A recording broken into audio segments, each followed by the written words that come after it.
ઈડરનો કિલ્લો. હવે ઈડરનો કિલ્લો ક્યાં આવેલો છે? તો સાબરકાંઠાની અંદર આવેલો છે.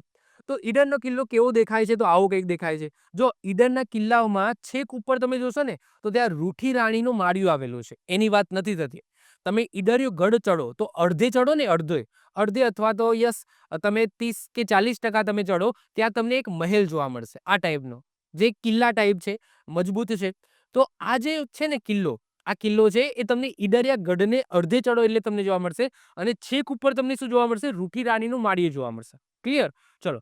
તો વાત કરીએ આપણે ઈડરનો કિલ્લો, જે દૂરથી કંઈક આવો દેખાય છે, થોડું નજીકથી કંઈક આવો દેખાય છે અને થોડું વધારે નજીકથી કંઈક આવો દેખાય છે. ઓકે. તો આ કિલ્લા ઉપર રાઠોડ અને રાજપૂત રાજાઓનું શાસન હતું. કિલ્લામાં આવેલા ગલિયારા, ગલિયારા એટલે કે જવાનો જે રસ્તો હોય એને ગલિયારા કહીશું. તો ગલિયારાની કોતરણી સુંદર છે. કિલ્લાની બંને બાજુએ બજાર છે. આ કિલ્લો છે નીચે ઉતરો તો બંને બાજુએ તમને બજાર જોવા મળશે. ગુજરાતી સમાજમાં એક કહેવત છે કે ભાઈ ઈડરિયો ગઢ જીતવો, જેનો મતલબ શું થાય કે ભાઈ મોટું પરાક્રમ કરવું. કહેવાય છે કે મોટો ગઢ જીતીને આવ્યો.